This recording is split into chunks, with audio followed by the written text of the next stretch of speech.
Bonjour à tous et à toutes, ici Savagvist pour un rétex lié à un instrument, un outil que l'on utilise à la maison pour notre confort, pour nous faciliter les tâches, pour notre bien-être.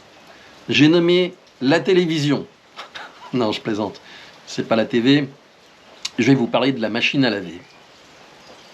Une machine à laver est un outil que l'on peut qualifier d'essentiel, même si on peut laver nous-mêmes à la main les habits, ça nous fait gagner du temps, c'est extrêmement pratique, on met ça, ça se fait tout seul, on récupère, et puis on fait sécher le linge d'une manière ou d'une autre, et on gagne du temps que l'on peut utiliser pour d'autres choses. Or, début de la semaine, curieusement, je vois qu'il y a une flaque d'eau dans la cuisine où j'ai l'habitude de faire la lessive, puisque la machine à laver se trouve là-bas. Je me dis, ah, bizarre, une fuite. Bon, on va regarder. Et puis, je commence à regarder les choses pour voir s'il y avait beaucoup d'eau. Effectivement, il y en avait pas mal. Donc, serpillière, panos, papier ménage, enfin ce que vous appelez le sopalin en France, je sèche, je ramasse, et je me dis bon, ça va être bon.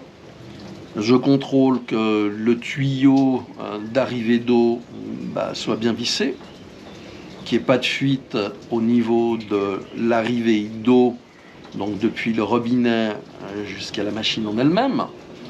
Tout a l'air bon. Ok. Je me dis, je vais faire une lessive, on va tester. Et ça se passe bien, a priori, pas de fuite. 4 heures plus tard, à nouveau, une flaque. Je me dis, oula, c'est pas possible, il y a quelque chose qui joue pas. Et ça, c'était déjà tard le soir. Alors, il faut savoir que la machine à laver que nous avons est une machine à laver qui doit avoir, je dirais, une vingtaine d'années, plus ou moins, un modèle robuste, solide, il n'y a pas de problème à ce niveau-là. Et je me dis, il faut voir ce que ça peut être. Alors je regarde sur Internet des vidéos YouTube, parce qu'on trouve beaucoup d'informations pour réparer par soi-même les machines. Et je me dis, ok, je vais regarder ça. Puis, je vais passer le reste de la nuit à chercher le manuel technique, le manuel de service de la machine à laver, pour savoir comment il faut la démonter, comment il faut changer les pièces, les numéros des pièces, le croquis éclaté, enfin, tout ce qu'il faut pour pouvoir réparer la machine. Arrive 6h30 du matin, bien évidemment, je suis d'une humeur massacrante. J'avais fermé le robinet d'eau pour éviter une inondation. Et aux surprises, je me retrouve avec une flaque à nouveau. Je me dis, c'est pas possible. Il y a y avoir de l'eau qui est stockée dans la machine, et puis ça fuit d'une manière ou d'une autre. J'appelle un réparateur, je fais une demande par Internet où on reçoit des offres de divers réparateurs. Et donc, les prix oscillaient pour un minimum, pour voir, à 190 francs, plus le déplacement, plus les pièces. Et l'autre, c'était aux environs de 400 francs. Mais bon, je discute avec ces messieurs, l'un après l'autre, et réponse de ces personnes, ah ouais, mais on ne sait pas, ça a l'air compliqué. Oui, messieurs, si je vous appelle, c'est qu'effectivement, j'ai fait ce que j'ai pu, et ça dépasse mes capacités. Donc c'est pour ça que je fais appel à vos services. Ah ouais, mais je sais pas, puis je suis pas sûr de trouver la panne. Bon, en gros, ça les emmerde. pour parler bon français. D'un autre côté, je discute avec le concierge de l'immeuble, qui me dit, 20 ans, elle est foutue ta machine, faut en racheter une. Ah, c'est bien, avec quel argent? Une machine à laver de qualité, c'est 2000 balles. D'accord? Sinon, vous allez me dire, mais il y en a des bons marchés actuellement à 400 francs. Ouais, 400 francs, tu la branches, elle va péter au bout de 2 jours. Ça sera irréparable. Donc, non merci. Je vois une autre personne. On discute un moment. Je lui explique la situation. Même réaction, c'était aussi un homme. Ouais, qu'est-ce que tu t'emmerdes? T'en rachètes une neuve, et puis le problème est réglé. Bon. Je suis très têtu, ce qui est une de mes forces, en fait, parce que je n'abandonne pas. C'est aussi une faiblesse, parce que dans certaines situations, il faut abandonner, mais ça ne fait pas partie de mon caractère, ni de la manière dont je fonctionne. Et donc, je regarde la machine à laver, je prends le manuel technique, je commence à tout démonter, à vérifier tous les points un par un, et bon, il n'y a pas de fuite. Attends, je me retrouve avec de l'eau par terre, une flaque, mais il n'y a pas de fuite au niveau de la machine. Il n'y a pas de fuite au niveau du raccord d'eau. Je vais même plus loin, je l'enlève physiquement pour voir ce qu'il en est. Je sèche tout à nouveau. Je laisse la machine démonter. J'attends. Tout est sec. Je refais de lessive en rebranchant le tuyau, en gardant la machine désossée pour voir si j'aperçois des fuites que je n'aurais pas vues auparavant.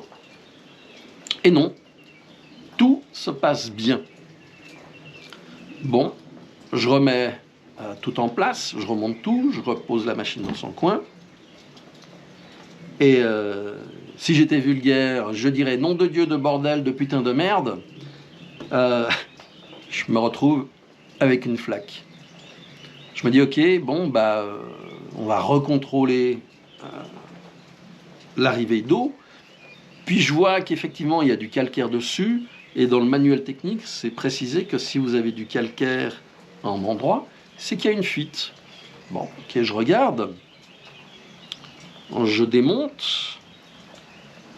Et puis, je m'aperçois que le joint, la rondelle, était quand même relativement usée, on va dire. Elle était bien comprimée. Je me dis, bon, elle est foutue. Alors, Genève, il faut trouver les rondelles. 4 magasins, ils n'avaient pas ça. En fait, il y a une rupture de stock de tout un tas de petits objets pratiques, pas chers, qui permettent de résoudre les problèmes. Tiens, moustique, saloperie de bestiole. Il va pas me faire chier longtemps, lui. Donc, j'arrive à trouver les joints. Alors, je reviens à la maison, c'était pas exactement la même dimension. C'était 13 mm au lieu de 14. Mais bon, le trou, comme c'est du caoutchouc, ça se dilate, c'est rentré. J'ai pu revisser, refaire ma lessive. Et il n'y avait plus d'eau. Au miracle. On est donc passé d'un coût de 400 francs ou en remplacement d'une machine à laver en joint en caoutchouc qui coûte 50 centimes. Notre société n'a plus aucun intérêt à réparer les machines, quelles qu'elles soient. On a besoin d'une obsolescence programmée et c'est de plus en plus visible de tous les côtés. Ce qui fait que l'on va vous mettre la carotte pour racheter une machine. Donc en juin à 50 centimes. Vous vous rendez compte? En fait, dans la vie, soit vous avez du temps, une envie d'apprendre, une soif de connaissance, soit vous avez de l'argent. Si vous avez de l'argent, vous déléguez le problème à quelqu'un d'autre qui va vous le résoudre. Là, j'ai un de mes amis dont le sèche-linge est tombé en panne. On lui a proposé de lui changer pour passer 4000 francs suisses. Et oui, 4000. Parce que c'est une machine ancienne, ça vaut pas la peine de la réparer, etc. Je vous rappelle que mon sèche-linge, on voulait me le changer aussi, parce qu'il était en panne, la courroie avait pété. Il y en avait pour 2000 francs suisses. La courroie m'a coûté 30 francs. 4 heures de travail, parce qu'il a fallu trouver le manuel technique, les photos, voir comment il fallait monter tout ça. Mais voilà, 30 francs, 50 centimes. Il y a vraiment un problème dans notre société où l'on vous pousse de plus en plus. Alors en fait, au niveau du survivalisme, ce qui est très bien, c'est que j'ai appris une quantité énorme de choses au niveau manuel. Moi qui à la base ai une formation technique, intellectuelle, c'est génial, c'est un plus, c'est quelque chose que j'ai acquis. Mais l'histoire concernant la fuite ne s'arrête pas là. Ça serait trop drôle. Je reprends une goutte.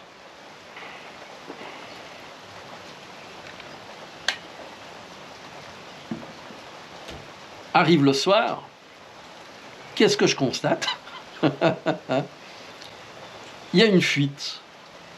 Je me dis non, c'est pas possible.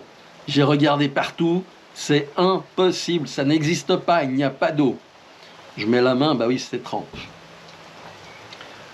C'est là que la lampe de poche que j'ai utilisée pour éclairer, regarder dans tous les coins, et ben, je la bouge en étant allumée, et puis je vois un reflet sur les catelles. Sur le mur, il y a des catelles de couleur... ouais, c'est comme des fleurs, plus ou moins vert et gris, un petit peu de jaune. Et puis je vois un mince filet d'eau transparent qui coule. Ouais, ok, je vois peut-être mal. Je mets la main. Effectivement, c'était de l'eau. Je remonte le filet. Et ça arrive au niveau de l'évier. La partie supérieure de l'évier, je continue à regarder et j'arrive au niveau du robinet. Donc c'est un robinet coudé avec de l'eau, une arrivée d'eau chaude, froide, eau chaude. Ça mélange, puis on a l'eau. Je vous mettrai photo. Et en fait, donc ce robinet doit avoir une quarantaine d'années, peut-être un petit peu plus.